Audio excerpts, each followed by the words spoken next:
Hello everyone, AmyR here with Prairie Paper and Ink, and my card today uses some of the new products that were just released by Studio Katia. And to start off with, I just have some light gray cardstock that I had cut to 4 1/4 by 11 inches, and I scored it at 5 1/2. So this is a top folding A2 size card. I'm using the new Studio Katia Confetti Stencil. And I'm just starting with a couple pieces of painter's tape that I taped down like the base of the card because I wanted to stencil right onto the card base itself. And then I placed some painter's tape at the top of the stencil and then left the rest open so I can move the stencil, like lift it up almost like a little flap there, like a hinge, because I'm kind of just experimenting here. Normally I tend to go towards the same sort of color combos, etc., blending techniques, whatnot, but I was really inspired by that little pack of sequins there, the confetti sequins that were also part of the Studio Katia release. And I was just looking at them and I'm like, they aren't your typical kind of rainbow colors, and they're not colors I would think to put together. So I pulled out a whole bunch of random distress inks in very similar colors, and I'm just smushing my ink blending tool onto the stencil here in these different colors to get this kind of fun multicolored look. And at this point, like, I had honestly no idea if this was even going to work, and I wasn't sure. When you're mixing a lot of colors, sometimes things can get kind of just icky looking. Usually less is more.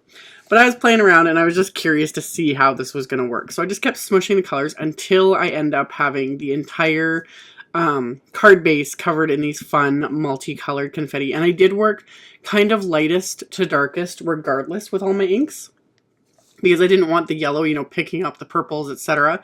So that way that kind of helped any of the colors from kind of really getting cross-contaminated and ugly. Plus it didn't get my foams really gross.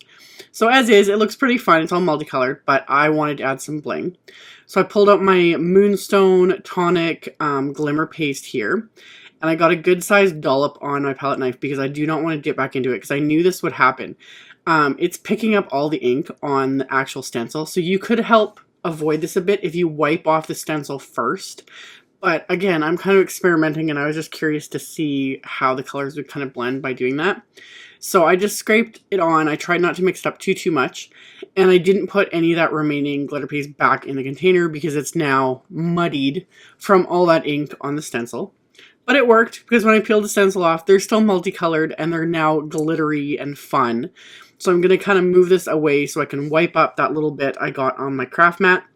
And then I made sure to wash off the stencil and wipe off my palette knife immediately so that it didn't dry on it or anything, because especially any glitter type paste, those can be impossible to remove after they dry. So I always wash the stencil and my palette knife and whatnot.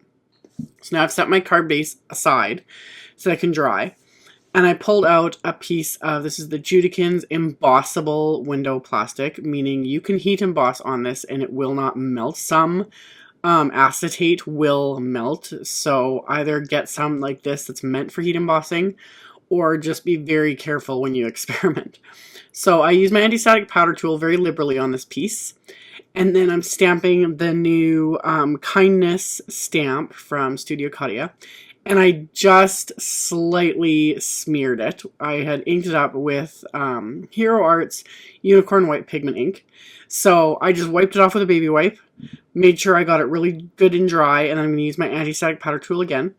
If you use Versamark, it's not as slippery, but I wanted to use the Unicorn White Pigment ink so I could see and make sure I stamped this properly.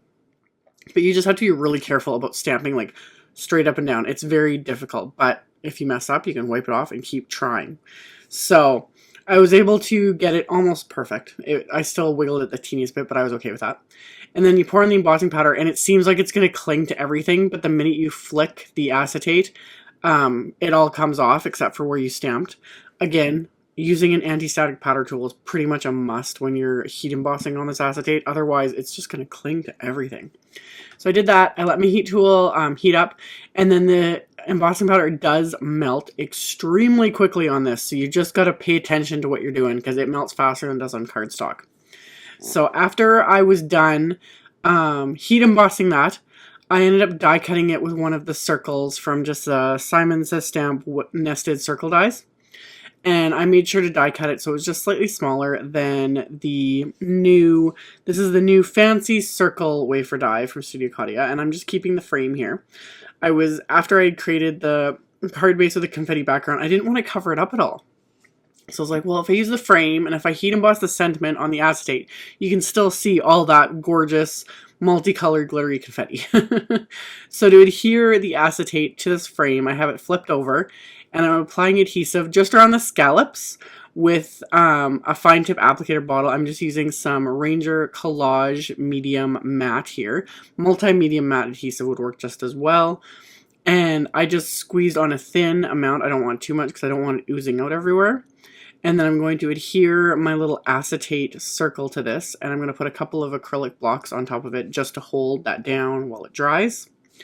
And then I'm going to add just one layer of foam tape here. So I have some narrow foam tape strips.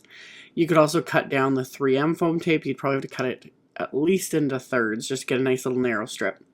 And I took the backing off of it so I don't have to cut up several pieces. This just bends and is nice and flexible. So I can go around and adhere all of this. And I only do the one layer. I don't want to make a really thick shaker. More so because the focal point on this card is that fun confetti glittery background I did. So I just wanted to add the shaker just so I could add some more little fun elements. There's these new containers of chunky glitter in different shapes from Studio Katia, and this is the Sparkling Stars, and it's just gorgeous. So I put a little mound of that on my card base, and then I can just flip over this little shaker circle that I created, and then press that down really well until it's good and adhered on top of this. And you can't really tell in the video, but all those little holes that die, that fancy circle wafer die cut, I can see the foam tape through it, and it was really bothering me. So looking at it right now on camera, it looks fine, but in real life, you could see it. So I decided to cover up all those little holes with some of the Studio Katia iridescent clear crystals, and I kind of alternated them with the largest ones and the second largest ones. And then I'm just going to pick these up with my jewel picker and adhere them into place with more of this collage medium matte, or collage matte medium, whatever that's called. People have been asking me what I think about this adhesive. I like it. I find it as pretty much interchangeable with my multi-medium matte with the same applicator tip. I don't know. I find them to be very similar. So, anywho, to finish the inside of the card, I'm going to stamp a sentiment from the new label messages set just onto that scrap of white cardstock that I had left over from cutting the frame for the front of the card. And I did that because I'd actually heat embossed that same stamp on the inside with the white heat embossing powder, and I didn't do a very good job, and you couldn't really see it, and the cardstock was too light. So I just stamped it with Distress ink. I should have used a different ink because Distress inks don't stamp very nicely on solid images, but I wanted that same color as the colors I'd used on the front of the card. And then I took the two little confetti type stamps from the Confetti Kindness stamp set, and I stamped them with all those same Distress inks just to tie it all together. And that finished off my card. So I will have a link below the video to my blog post with links to all the supplies used. You can check that out below if you are interested. Thank you all so much for watching and subscribing and thumbs upping and commenting on my videos. I really appreciate it. And I will see you all very soon in the next one. Bye.